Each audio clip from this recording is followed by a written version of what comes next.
Hello everyone, welcome to Modern History Lecture Series. From this video onwards, we will discuss in few videos about the rise of new autonomous state, which was one of the reason for the decline of Mughal Empire. And in this particular video, we will discuss about the rise of Hyderabad state. Rise of autonomous states. What do we mean by word autonomous? Autonomous means having freedom to act independently, that is self-governing, where the states they can act independently. In our last topic we discussed about the decline of Mughal Empire, and we discussed in the causes of what were the causes of decline of Mughal Empire, and one of the cause of declining Mughal Empire was the disintegration of Mughal Empire into various new autonomous states. And this reason of disintegration of Mughal Empire, it can be the cause of decline of Mughal Empire or it is the result of the declining Mughal Empire.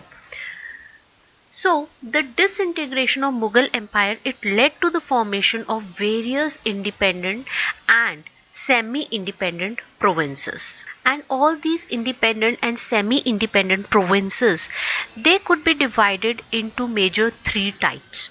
The states that emerged at the decline of Mughal authority, that can be classified into major three groups. One is the successor state, other is the independent kingdom, or the third one is the new state. Now what are these successor state, independent kingdom and the new kingdom, how we can classify them? Now first, who were the successor state? These states, they broke away from the Mughal Empire. Examples are like today we will discuss about Hyderabad state. So Hyderabad state, Awadh state, then Bengal state.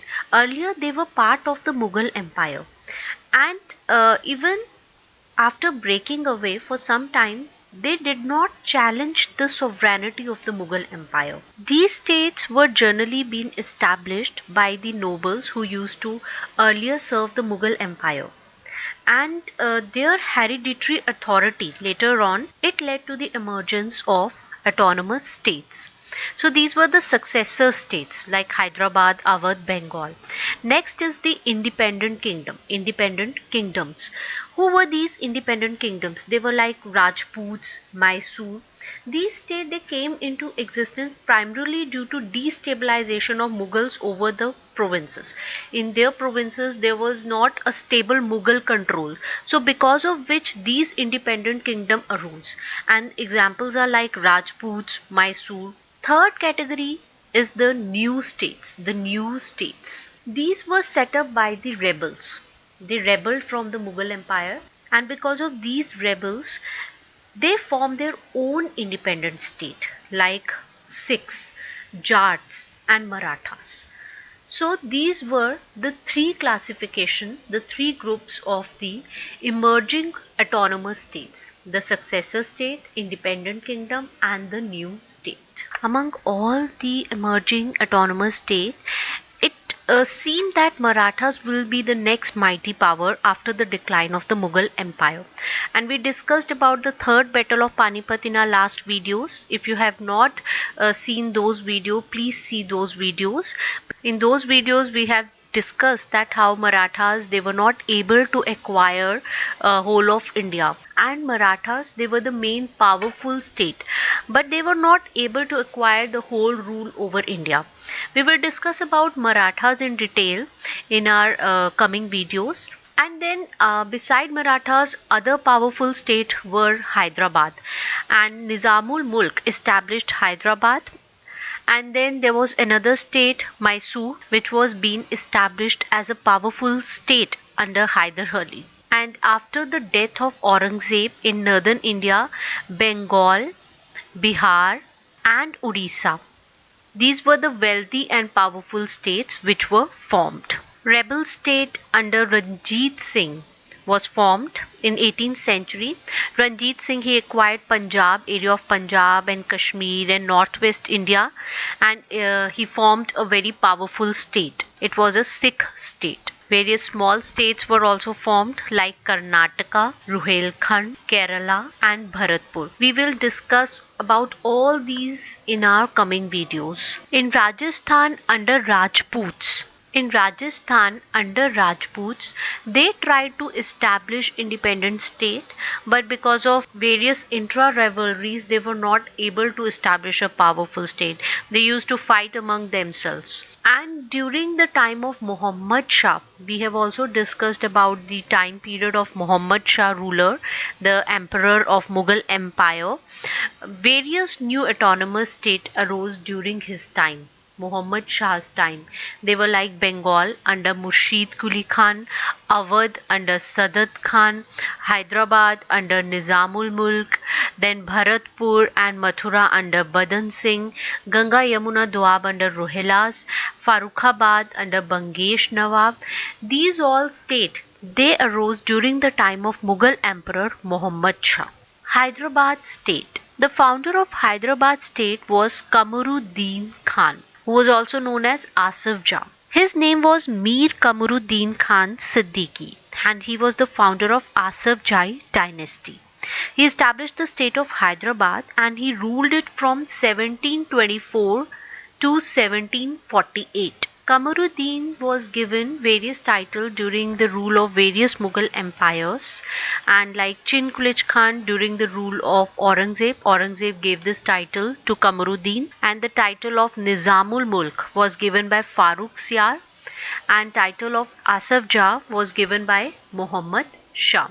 These questions can be asked in various exams, in various state exam also, various state civil services, that who gave the title of Chin-Qilich-Khan to Qamar-ud-din or Asif Jah and or Nizam-Ul-Mulk. They can quote it like this. So Aurangzeb gave this title, and who gave Nizam-Ul-Mulk title Farrukh Siyar, and who gave the title of Asif Jah was Muhammad Shah. Muhammad Shah Emperor gave the title of Asif Jah. In 1669, he was appointed by Aurangzeb as the viceroy, first in Bijapur, then in Malwa, and later in Deccan area.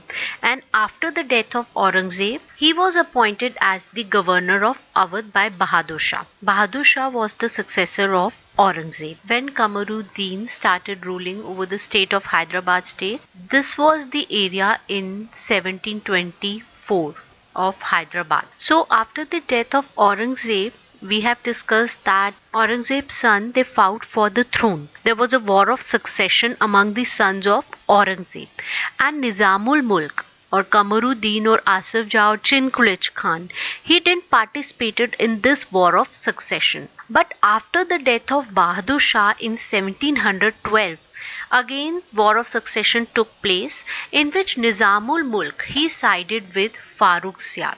Earlier he didn't participated in war of succession, but in this second war of succession after the death of Aurangzeb, but in the other war of succession after the death of Bahadur Shah, who was the successor of Aurangzeb, Nizam-Ul-Mulk sided with Farrukh Siyar against Jahandar Shah. As he sided with the Emperor Farrukh Siyar, he made Nizam-Ul-Mulk governor of 6 provinces in south, and also gave him the title of Khane-Khana and Nizam-Ul-Mulk Bahadur Fateh Jung.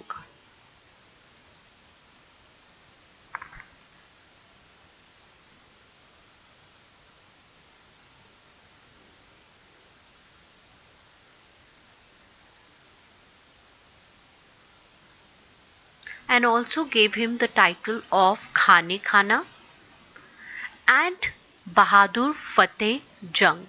So these titles of Khane-Khana and Bahadur Fateh Jung, they were given by Farrukh Siyar to Qamar-ud-din. Nizam-ul-Mulk used to give obeisance to the throne, paid homage to the throne or respect to the throne, and used to pay the revenue being collected. He used to remit the money to the center. And we have discussed during the rule of Farooq Siyar the influence of the Sayyid brothers. We have discussed about these brothers in detail in our last video. Please go and check those videos. We have discussed about Sayyid brothers. So as the influence of Sayyid brother was increasing, Farooq Siyar, he called Nizam-Ul-Mulk, who was very capable and diplomatic person. He called Nizam-Ul-Mulk to help him to get rid of these Sayyid brothers. Nizam-ul-Mulk was successful in defeating Sayyid brothers, but during this conspiracy, Farooq Siyar was killed, and the next Mughal emperor Muhammad Shah. Muhammad Shah was the successor of Farooq Siyar. Nizam-ul-Mulk was successful in defeating Sayyid brothers, but during the conspiracy, Farooq Siyar was killed, and the next Mughal emperor Muhammad Shah rewarded Nizam-ul-Mulk.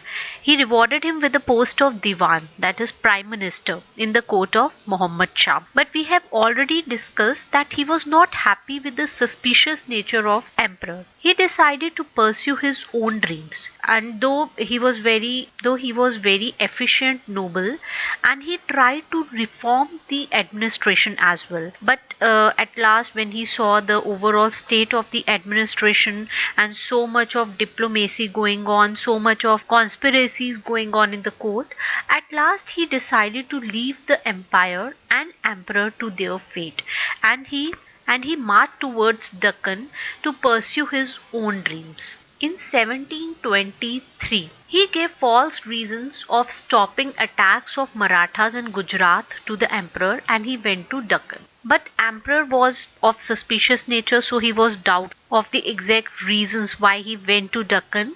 He sent Mubarak Khan, Emperor Muhammad Shah, he sent Mubarak Khan in his place as a governor of Deccan. But Nizam-ul-Mulk, as he had spent most of his young age time in Deccan, so he used to consider Deccan as his achievement and didn't wanted to lose it.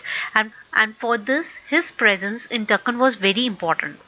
So, as the emperor had sent Mubarak Khan as the governor of Deccan in place of Nizam-ul-Mulk, in 1724, both Nizam-ul-Mulk and Mubarak Khan, they fought with each other near Shakarkheda in Berar region. And this Berar region, it is in Maharashtra nowadays, Vidarbha. It is Vidarbha, which is the eastern region of Maharashtra province, and it was historically known as Berar. So near this Shakarkheda, both Mubarak Khan and Nizam-ul-Mulk, they both fought, and in this battle Nizam defeated Mubarak Khan with the help of Baji Rao. After this battle, Nizam-ul-Mulk was the sole contender of the Deccan. He became the ruler of Deccan, and even the Emperor Muhammad Shah had to accept the autonomy of Nizam, and he appointed him again. He reappointed him as the governor of Deccan and also conferred him with the title of Asif Jahan. So here this question, the who gave the title of Asif Jahan to Nizam-ul-Mulk, so it was conferred by Muhammad Shah. So what was the state of administration during the time of Nizam-ul-Mulk? Nizam-ul-Mulk had founded the state of Hyderabad during the rule of Emperor Muhammad Shah.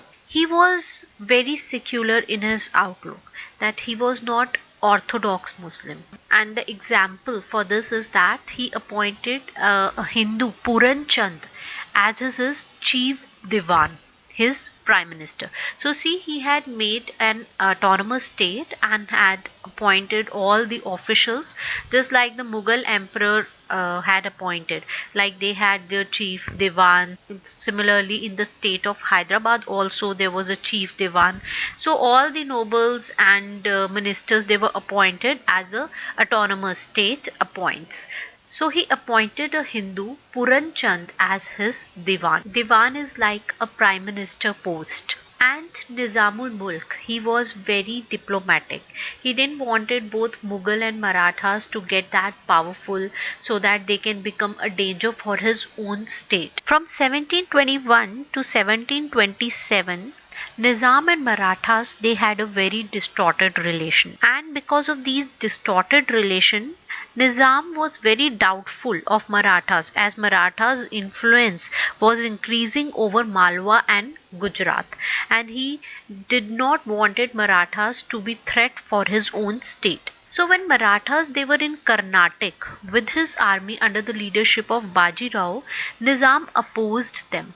This is the Karnataka region. If we see in the map, the Karnataka region. It is a region of South India between eastern coast and the Coromandel mountains, and if we see nowadays in modern state, it's in the state of Tamil Nadu or southeast Karnataka. Between these regions, state of Tamil Nadu, southeast Karnataka, northeast of Kerala, and southern part of Andhra Pradesh. So this region, when Marathas, they were in Karnataka with his army under the leadership of Baji Rao, Nizam opposed him. And when Marathas, they returned from Karnataka, because as the Nizam opposed, they proposed to fight against the Nizam. And in this fight between the Marathas and the Nizam, Nizam was defeated. He was defeated. The battle between Nizam and Marathas, also known as Battle of Palkhed, which took place in 1728.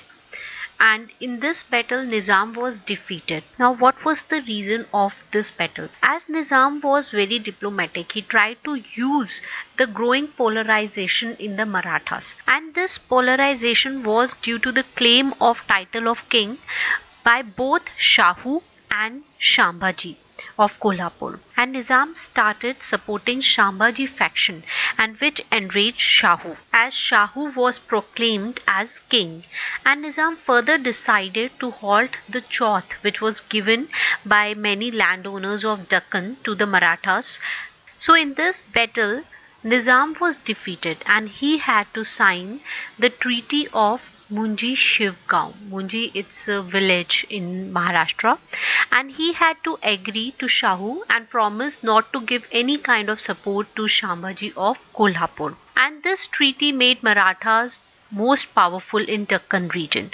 And what were the main points of this treaty? Earlier Nizam supported Shambhaji, and because of this treaty he recognized Chhatrapati Shahu as the Maratha ruler. Chhatrapati Shahu as the Maratha ruler, and as Nizam had halted the collection of chauth, and they were given right to collect the chauth and Sardesh Mukhi of the region of Deccan, and those revenue collectors who were driven out earlier, they were also reappointed, and overall the balance revenue was to be paid to Chhatrapati Shahu. So overall this treaty, it made Marathas the most powerful in Deccan. Nizam-Ul-Mulk died in 1748, 21 May 1748, and his death led to the War of Succession. After the death of Nizam-Ul-Mulk, the struggle of succession started, and it caused overall chaos in the Deccan area. And both English and French merchants who were also trying to spread their influence, they tried to take advantage of this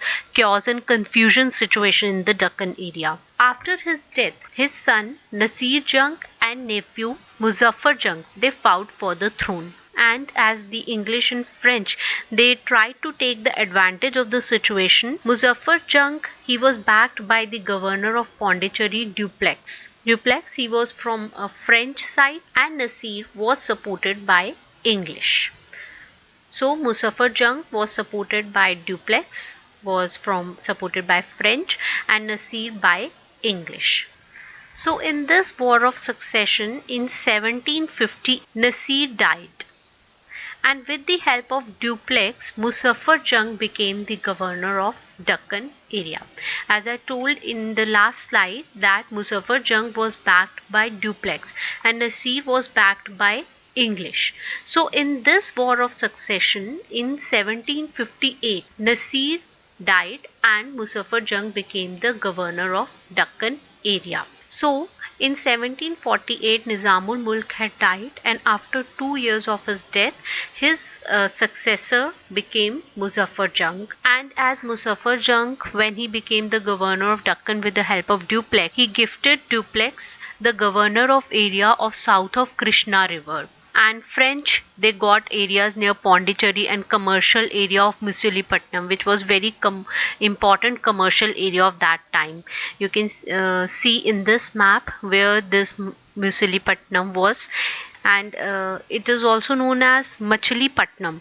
It is city in the Krishna district of Andhra Pradesh. This is the Krishna district of Andhra Pradesh. So after the death of Nizam, though Nazir Jung acquired the throne for a very short time, then Muzaffar Jung, after the death of Nazir Jung, became the ruler, and he gifted Duplex with the governorship of areas south of Krishna, and also appointed General Bassi, French army personnel, in the court of Hyderabad. What was the main objective of keeping army in the court? And the main agenda was of the French, because they wanted to increase their influence over the area of Hyderabad. And in 1748, after Nizam-Ul-Mulk was so diplomatic. We have already discussed that he was secular, he was very diplomatic, he was a prolific noble.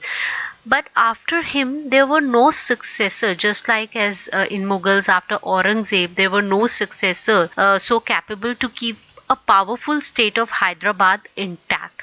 All the successors, they were so inefficient. So in 1798, Nizam of Hyderabad, they accepted the Subsidiary Treaty of Lord Wellesley. Now, what was this Subsidiary Alliance? We will discuss it later. And for the meanwhile, for you, it's important to know that Subsidiary Alliance, it was introduced by Lord Wellesley in 19th century. It was like a contract between the local ruler and a British, and there were many conditions in this Subsidiary Alliance, and local rulers, they had to accept these conditions. Like local rulers, they would not deal with any other European force, and they could only deal with the British, because as other Europeans, they were also trying to increase their influence, like Dutch, Danish, Portuguese. So according to this Subsidiary Alliance, they could not deal with any other European ruler, and also they will not declare any war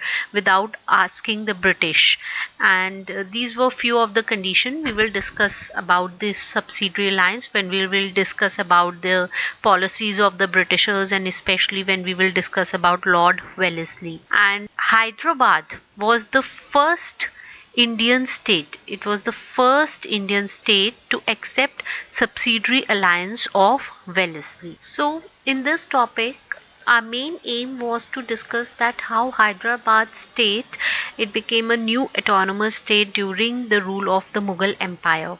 So we discussed about it, and regarding that, what were the policies of Britishers and how they used to administer, and further that we will discuss in our later videos. In part 2 of this topic of rise of autonomous state, we will discuss about another state, and that's all for this topic, rise of Hyderabad state. Thank you very much.